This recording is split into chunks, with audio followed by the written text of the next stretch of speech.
Votre invité à présent dans la grande interview en direct sur Boursorama, c'est Thierry Le Hénaff, le PDG d'Arkema. Bonjour. Bonjour. Merci d'être avec nous sur Boursorama. Vous avez publié hier vos résultats 2024. Vous avez réussi, ce qui n'a pas été facile, j'imagine, à maintenir votre chiffre d'affaires à 9,5 milliards d'euros l'an dernier. Bénéfice a reculé, lui, de 15% à 354 millions d'euros. Ça a été une année compliquée pour la chimie 2024, on va pas se mentir. Globalement, c'était une année compliquée, mais avec également des poches de croissance. Donc c'était important véritablement de à la fois bien résister, ce qui a été le cas d'Arkema, mais plus de continuer que à mettre en place, plus que beaucoup de concurrents, alors pas nécessairement tous, mais je crois qu'on peut être fier de ce qui a été accompli. On a quand même un EBITDA en croissance de quelques pourcents, il fallait le faire. On a des volumes en croissance dans une conjoncture qui a été quand même, pour la chimie, sans doute une des plus dures que l'industrie chimique. Pourquoi? Pour ceux qui ne sont pas experts du sujet, pourquoi c'était une année compliquée? Parce que la demande a été faite, parce que le paysage était assez incertain, il y a eu pas mal de déstockage, il y a eu un accroissement des coûts, surtout un différentiel entre la situation de l'Europe et l'Asie et les États-Unis, donc beaucoup de sujets à adresser. Mais derrière ça, je crois qu'il faut continuer à penser moyen et long terme et continuer à mettre en place la stratégie, ce qu'Arkema a également très bien fait l'an dernier. Bon, ce sont les dépréciations, il faut rentrer un peu en détail, les amortissements pour 637 millions d'euros qui ont provoqué cette baisse du bénéfice 2024. Expliquez-nous sans trop de technique. Non, mais très simplement, on est dans une phase, on va de l'avant. C'est-à-dire qu'on ne cherche pas à se recroqueviller, mais au contraire continuer à avancer parce qu'on pense qu'il y aura beaucoup de possibilités, notamment pour tout ce qui concerne l'innovation dans le développement durable. Et donc on investit en acquisition, on investit en grands projets organiques. On a à peu près 12 projets sur lesquels on a investi sur les 3 dernières années et qui vont tout juste continuer à porter leurs fruits. Donc pour l'instant, vous avez à la fois les capitaux employés et les amortissements qui viennent de ces projets, mais vous n'avez qu'une petite partie de la contribution. Et donc ce qu'on va voir dans les prochaines années, c'est la contribution qui va venir dépasser ces amortissements dont vous parlez. Bon, et donc il faut préparer l'avenir. Et il faut expliquer d'ailleurs, parce qu'on se dit un groupe chimiste, le lien entre le développement durable, la transition énergétique et la chimie. Il faut la réexpliquer, pardon. On l'a déjà fait ensemble, mais c'est important de réexpliquer ça. Bon, déjà, la chimie, c'est la mère de toutes les industries. Donc, il n'y a pas de produit manufacturé dans lequel il n'y a pas de chimie. Donc, la chimie, on est au cœur de tous les progrès. Dans un téléphone portable, dans une chaussure. Exactement, tout à fait. Et nous, on fait, par exemple, en Corée, des produits qui rentrent dans les téléphones portables et qui sont en pleine expansion encore aujourd'hui parce que les technologies évoluent. Et donc, quand vous parlez téléphone portable, quand vous parlez électronique, quand vous parlez isolation du bâtiment, quand vous parlez batterie, quand vous parlez produits biosourcés, vous êtes au cœur de la chimie. Et Arkema est très présent puisque nous sommes spécialisés dans l'innovation pour les matériaux spécialités et ça permet d'aider nos clients à trouver des solutions pour le développement durable. Et dans les poches, dans les marchés qui se portent bien, j'ai lu le sport, l'emballage et les batteries. Oui. Les batteries. Mais oui, les batteries, malgré ça continue. Oui, mais il ne faut pas confondre le fait que la trajectoire de montée en puissance du véhicule électrique est plus lente que prévu. Ça ne veut pas dire qu'elle est en décroissance. Elle est toujours en croissance. Et par rapport à d'autres métiers qui, eux, sont en décroissance, relativement, et notamment en Asie où Arkema est très présent, on a eu de très belles croissances dans le domaine des batteries, notamment sur la fin de l'année dernière. Et la chimie, la batterie électrique, le lien, c'est quoi ? Dans la chimie, enfin dans la batterie électrique, vous avez des cellules, la batterie elle-même, et vous ne pouvez pas fabriquer de cellules sans, au niveau du séparateur, au niveau de la manière, au niveau des cathodes électrodes, sans avoir de chimie. Donc une cellule de batterie et de la chimie. Ouais. Et le sport, le marché du sport? Ce marché du sport, c'est notamment les chaussures de sport. Aujourd'hui, il y a beaucoup de commentaires sur le fait que les chaussures de sport sont beaucoup plus performantes, qui permettent d'atteindre beaucoup de records. Dans la plupart de ces chaussures, vous trouverez les produits Arkema, qui sont des élastomères de pointe avec des capacités de rebond formidables. Et sur les zones géographiques, encore une fois, puisqu'on parle de l'Amérique et l'arrivée de Trump, l'Europe, quelles sont les zones géographiques qui portent, ou celles qui portent moins? Alors, en 2024 et sur le début 2025, ce qui porte, c'est l'Asie. C'est-à-dire qu'on voit... C'est pas l'Amérique du Nord? Non. L'Amérique du Nord est relativement stable. L'Europe est en recul. Mais par contre, l'Asie, nous, l'an dernier, on a eu une croissance au-delà des 10% sur le chiffre d'affaires et la profitabilité asiatique. Aujourd'hui, l'Asie, c'est 25% du chiffre d'affaires et on va continuer à croître au fil du temps. Bon, est-ce qu'on peut dire que le contexte et l'activité sera meilleur en 2025 pour Arkema qu'en 2024? Mais c'est vrai que ça fait plusieurs trimestres qu'on entend, oui, ça va revenir, la demande va repartir, et elle ne repart pas.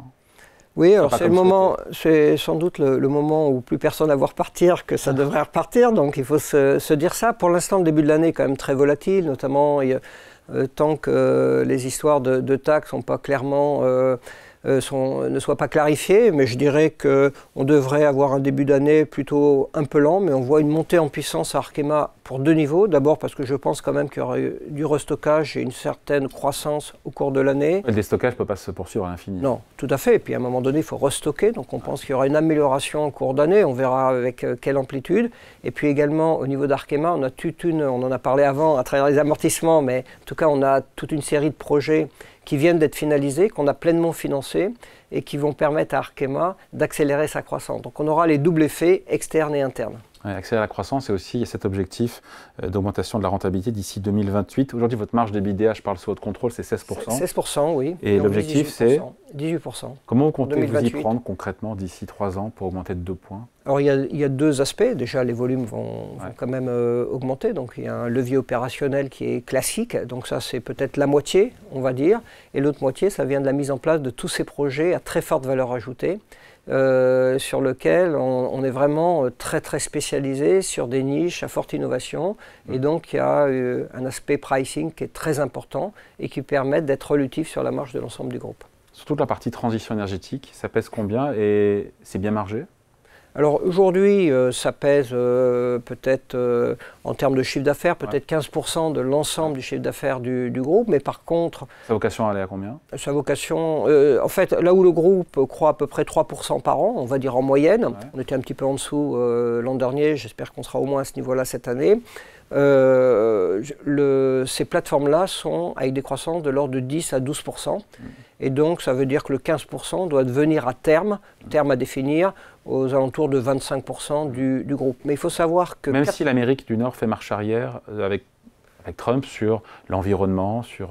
Oui, mais je pense qu'il y a une dynamisme qui est vraiment une dynamique qui est en place et qui va se poursuivre alors à son rythme. Et donc par rapport à toutes les solutions que nous on voit, par rapport à nos lignes de produits, je pense que 25% c'est tout à fait raisonnable à moyen terme. Sauf que 25% c'est le niveau de taxe que vient d'annoncer Donald Trump. Oui, alors c'est des chiffres qui n'ont pas de rapport. J'ai aucun rapport. Il n'y a pas de, aucun. Il n'y a pas de Ils seront rapport. prochainement taxés. Comment Arkema potentiellement est concerné?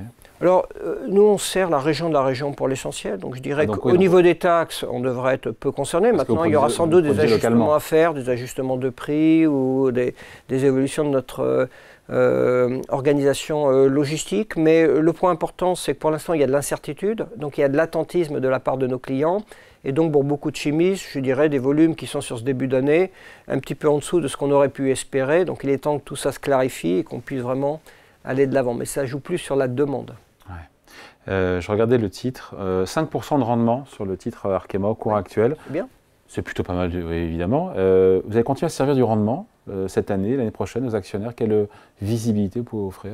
Oui, alors pour nous, le retour à l'actionnaire, indépendamment de l'évolution du cours de bourse, c'est le dividende. On va augmenter encore cette année, cette année pour les résultats de l'an dernier, le dividende de 2,8%. Il a augmenté en moyenne de 10% sur 10 ans. Il y a une politique de croissance progressive du dividende et qu'on va continuer à mettre en place. Et là-dessus, il y a une vraie visibilité, c'est-à-dire qu'il n'y a absolument pas de volatilité sur notre dividende. Soit il est constant, soit il monte, et il faut reconnaître qu'au fil du temps, il a augmenté de manière très sensible. Et sur le titre, qui perd 33% sur 3 ans, mais qui en regagne plus de 8%, 8% de hausse depuis le début de l'année, est-ce qu'il y a un meilleur momentum sur l'action et qu'est-ce qu'il faut faire pour que vous retrouviez durablement les faveurs des investisseurs? Alors déjà, on a regardé sur 5 ans, 10 ans, 20 ans dans la chimie par rapport à nos pairs. On est... parmi les diversifiés, on est celles ou les quelques-unes qui vraiment ont la plus forte croissance. Mais c'est sûr qu'on souhaite que ce cours de bourse, qui ne reflète pas du tout la valeur de l'entreprise, continue à monter. Là, il faut mettre en place, exécuter avec, je dirais, tel que c'était prévu, l'ensemble des projets que l'on a mis en place. Je pense que c'est le point le plus important, et continuer l'évolution du groupe vers les matériaux spécialités. Je pense que si à la fois le profit du groupe continue à se développer de manière aussi favorable qu'il a fait sur les dernières années, avec un rebond du marché et avec la mise en place des projets dont on a parlé tout à l'heure, je pense que le cours de bourse devrait suivre. Donc vous êtes confiant? Oui, je suis confiant. D'autant qu'en termes de valorisation, je regardais le PER, donc le ratio cours sur bénéfice. Oui, il y a un gros upside, mais il faut le prendre comme ça. Vous êtes faiblement valorisé. Oui, tout à fait, on mérite bien plus. Mais bon, c'est à nous de continuer à mettre en place tous les projets de l'entreprise. On suivra ça. Merci pour cet entretien avec vous, Thierry Lehenaf, le PDG d'Arkema, invité de la grande interview en direct sur Boursorama. Merci. Merci David.